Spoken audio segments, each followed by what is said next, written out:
अरे यहाँ तो दिन दहाड़े बेटी सुरक्षित नहीं है तो रात को 12 बजे कौन अपनी बेटी को सड़क पे निकालेगा। आपके यहाँ तो बेटियों की इज्जत और आबरू लुट रही है। आप बलात्कारियों में जाति और धर्म तराशती हैं, आपको शर्म नहीं आती। उनमें एक अपराधी है जिसका नाम छोटू है, वो कौन है? मुसलमान है। वो बलात्कार करने वाला हिंदू हो मुसलमान हो, फांसी के फंदे पर लटकाया जाना चाहिए कि लखीमपुर के बलात्कारियों को फांसी दो, फांसी दो। और स्मृति ईरानी जी ऐसे बिलबिला उठती हैं और सदन में खड़े होकर चिल्लाती हैं। लखीमपुर के मामले में चुप और मौन हो जाती हैं क्योंकि वो बेटी किसी गरीब माँ की बेटी है। वो बलात्कार उत्तर प्रदेश में होता है जहाँ योगी जी की सरकार है। अपराधी तो कुलदीप सिंह सेंगर भी पकड़ा गया, राम रहीम भी पकड़ा गया, चिन्मयानंद भी पकड़ा गया, नित्यानंद भी पकड़ा गया, आसाराम भी पकड़ा गया, पकड़े गए हाथरस वाले भी। लेकिन हुआ क्या?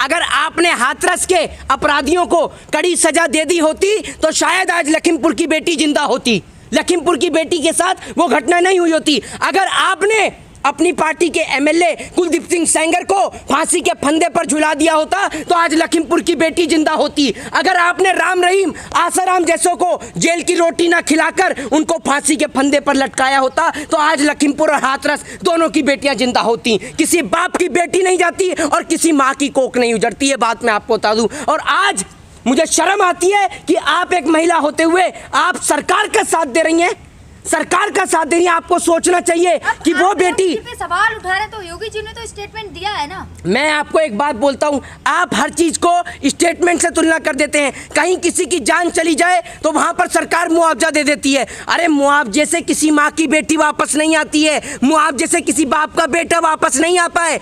जो चला गया वो चला गया। आप ये बताइए, मुआवजा नहीं चाहिए? उन जो लोगों ने जिन्होंने जिस तरीके से बेटी के साथ दुष्कर्म किया है उनको फांसी की सजा होनी चाहिए, मुआवजा नहीं चाहिए। और अगर आपको मुआवजा चाहिए तो मैं मोहित शर्मा, मैं आपसे एक बात खुलेआम कहता हूं कि सरकार अगर फांसी लगाती है तो हम उन परिवार को अपनी तरफ से मोहित शर्मा 1 लाख रुपए देंगे। ये बात मैं बोलता हूं, मैं स्टूडेंट हूं, अपने परिवार की तरफ से मैं उस परिवार को जाके 1 लाख रुपए दूंगा। और अगर सरकार कहेगी तो सरकार के राहत कोष में दूंगा, 1 लाख रुपए दूंगा जाके, अगर सरकार उन अपराधियों को फांसी की सजा देती है तो। कर रहे हैं, लेकिन अमित शाह जी ने एक यूपी चुनाव जब थे तो अमित शाह जी ने कहा था रात के 12 बजे भी बेटी बाहर निकले तो सुरक्षित है। अरे यहाँ तो दिन दहाड़े बेटी सुरक्षित नहीं है तो रात को 12 बजे कौन अपनी बेटी को सड़क पे निकालेगा? एक बात मुझे बताइए बाबा जी, सिर्फ बुलडोजर से काम नहीं चलता। बेटियों के साथ बलात्कार की घटनाएं दिन प्रतिदिन बढ़ती जा रही है। आपका उत्तर प्रदेश एक असुरक्षित प्रदेश बन गया है, उसको उत्तम प्रदेश बनाइए। और आप बात करते हैं बिहार के जंगल राज की। चलिए, बिहार में तो एक बार को गोली चल रही है, आपके यहाँ तो बेटियों की इज्जत और आबरू लुट रही है। लेकिन देश की मीडिया बिहार का जंगल राज दिखाती है, उत्तर प्रदेश का जंगल राज नहीं दिखाती, जहां बेटियों के साथ बलात्कार की घटनाएं बढ़ रही हैं। लेकिन आज सवाल उन तमाम बड़े बड़े दलों से, बजरंग दल, विश्व हिंदू परिषद, आरएसएस, आज सड़क पे क्यों नहीं उतरता और लखीमपुर जाके उस बेटी के इंसाफ की मांग क्यों नहीं करता? मीडिया की बात कही, मीडिया लखीमपुर का केस दिखा रही है कि जिन लोगों जो आरोपी हैं वो मुस्लिम समुदाय से हैं। एक बात आप मुझे बताइए, बलात्कार करने वाले चाहे हिंदू हो चाहे मुसलमान हो, बिल्किस बानो के साथ जो बलात्कार किया वो कौन थे?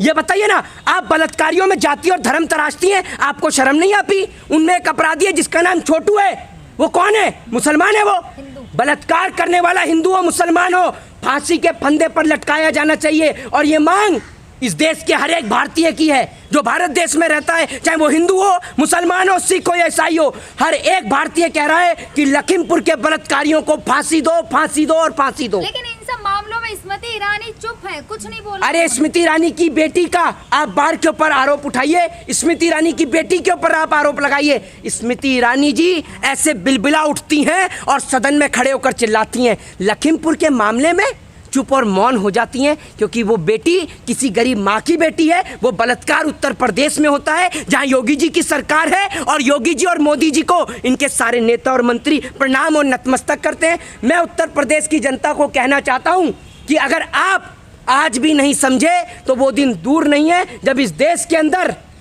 ये देश गुलाम तो होगा ही होगा, साथ ही साथ इस देश की महिलाएं सड़कों पर निकलने पे क्या, घर से बाहर निकलने पर बैन लग जाएगा, क्योंकि पता नहीं कब कौन हैवानियत का शिकार महिलाओं के साथ कर दे। बीजेपी की है इंदु गोस्वामी, उन्होंने अगर बिल्किस बानो पे सवाल पूछो तो उन्होंने कहा है इन छोटे मुद्दों पे बात ना करके हमने जो बड़े काम किए हैं उनकी बात। मैं आपको बोल तो रहा हूँ, इनके लिए बलात्कार का मुद्दा एक बहुत छोटा है, क्योंकि बलात्कार जो हो रहा है वो इस देश के अंदर गरीब माओं की बेटियों के साथ हो रहा है। बलात्कार जो है, ये बलात्कार में हिंदू और मुसलमान तरास रहे हैं। ये कभी बेटियों को इंसाफ की लड़ाई नहीं लड़ते।